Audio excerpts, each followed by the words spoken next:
Hello, this is Nia with the Rainbow Cauldron, and today is February 2nd, 2014, and this is your daily general tarot reading. And the first card I put down will be from the Druid Animal Oracle deck, and it will basically represent the general theme throughout the day, or something to think about, something to keep in mind.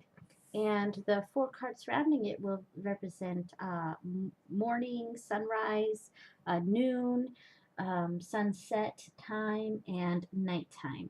And this week we are using the Sacred Sites Tarot deck, which is a really interesting, cool deck that focuses on different places in the world and different major events that have a lot of energy to them. And so I'm not familiar with every single one of the places and events in the deck, so I might be using the little white book. And but I think this is a really awesome deck, and I've learned a lot already from looking through this deck and looking up the different places that it talks about and the different events and connecting them with the tarot. So I'm really excited about that. Okay, so the first card is from Druid Animal Oracle deck, and we have the Hawk. Here we go, the Hawk. So the Hawk is really he's taking a step back from a situation, and he's gaining perspective, uh, freeing himself of baggage, and kind of returning to his roots, returning to what he knows. And I think I see this as separating himself from over here. We have what looks like the beginnings of civilization, because we have fire here, and he's moving back over here in a very naturey scene here, very uh,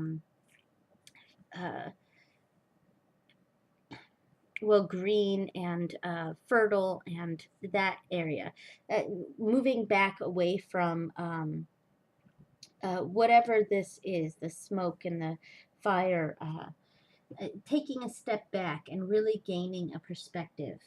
And that's what I feel like the hawk is telling us, right today. Just to take a step back and to look at a situation as a whole, and maybe return to what you know. And when I think of returning to your roots, I also kind of think of turning to family. And that might be something that's prevalent for you right now and relevant. Um, so we're going to put that right here. And the four cards surrounding it, we have the Six of Wands. And I'll go into what each card represents after I'm done pulling. The Ace of Swords.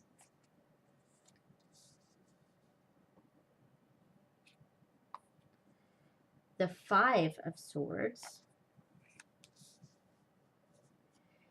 And finally, the Tower.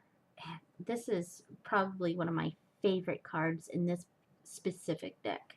This is just so, like, the colors and the detail. Oh, I love this card. And I knew exactly what this was when I got this deck. It's a Krakatoa is what that is.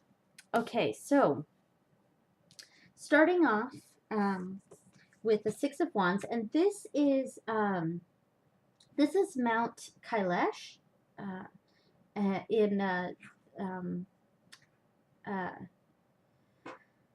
where is it? Is it the Himalayas, I think? And this really is talking about the story of Milarepa, and I did have to look this up. And Milarepa was a magician and a spiritual leader who fought with another magician spiritual leader named Naro Bonchon, and excuse my pronunciation, by the way. And these two battled, um, had a spiritual warfare, uh, a magic, a battle that involved magic, and but neither one gained advantage. And it was decided that whomever could reach Kailash, the mountain, uh, whoever could reach Kailash first would be the victor. And and Narobonchong obviously went through it in a more aggressive way, whereas Milarepa um, instead had more patience and found his way through meditation. And just as Naro was about to reach the top, um, Milarepa, through his meditation and connection with the universe and patience, just at the last moment, rode the sun waves to the top of the mountain and beat Naro Bonchong.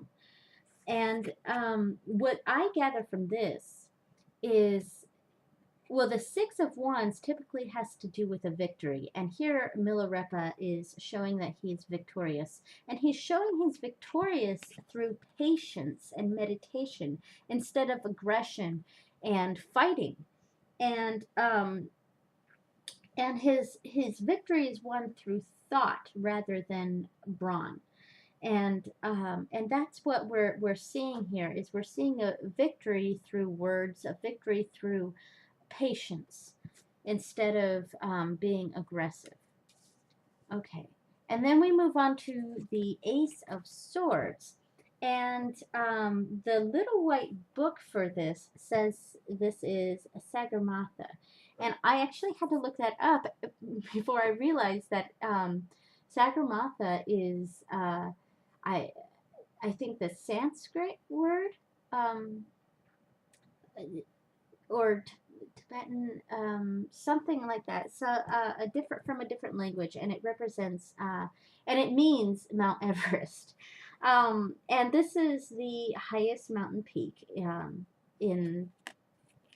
the Himalayas here. So, and what I gather from this, when I think of Mount Everest, I think of really pushing the limits and having with the Ace of Swords, that's a really a new opportunity. So we have Ace, which represents newness, and this with Mount Everest, we're seeing a an opportunity to achieve greatness, because if you climb Mount Everest, that is super ambitious, and there is huge chances to fail, and that's something we need to think about here, and that's something I think this is talking about, taking this huge task.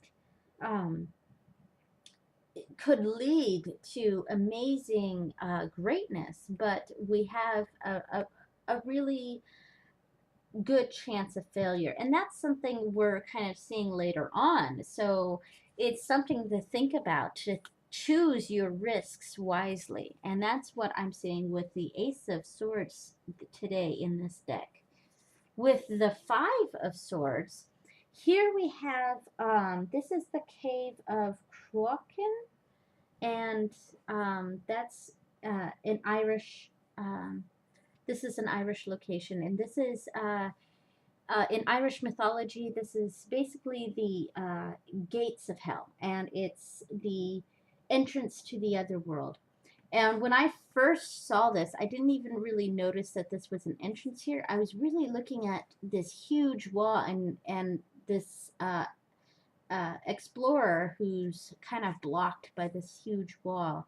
And that is an energy I'm getting, but I'm also seeing that this is an entrance.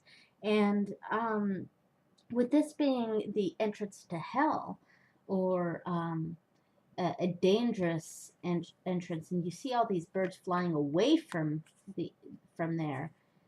Um, I kind of interpret this as possibly going down a long road, a wrong road, and it's, you know, over ambition in a negative sense, taking on more than you can handle.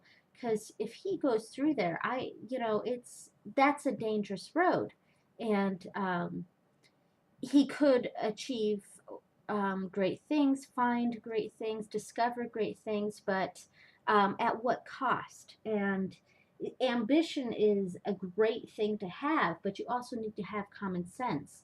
And I think this is something we're seeing very much between these two cards. And especially with the final card here, we've got Krakatoa, the tower, and we're seeing a sudden downfall, things coming crashing down. And that is very much indicating this. Taking this risk, climbing Mount Everest, going through the gates of hell, sure, that's ambitious, but what is it going to lead to? It's going to lead to a downfall. So, and then we have this connected with the hawk where, he's standing back and really, looking at these options before he jumps into the cave basically, or starts going on Mount Everest. And basically, the hawk is telling us to really assess our risks here, really assess, really have some common sense, and take a step back and really look at what that over ambitious adventure could lead to. And here we have Krakatoa, and like I said, this is one of my favorite cards in this deck because it's a beautiful, beautiful card. And I knew that this was Krakatoa right away when I saw this. And Krakatoa, it happened in 1883, the sudden volcanic eruption.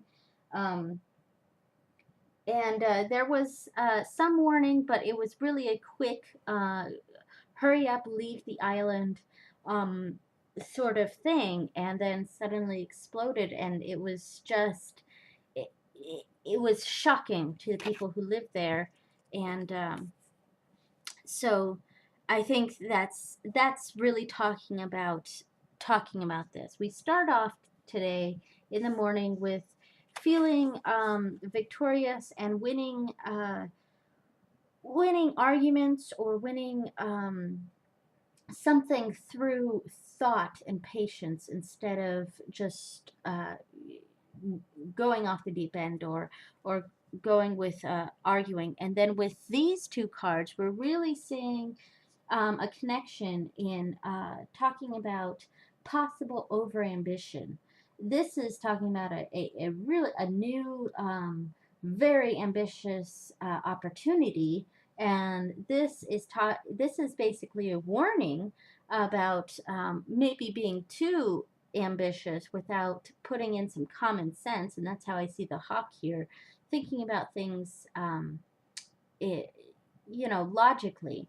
And if we, and I feel like this is also a warning that if we do jump, leap before we think, leap before we look, that it could end disastrously. And that's the energies that we're getting today. So I hope this was helpful and lent some insight to your life. And thank you so much for watching. Blessed be.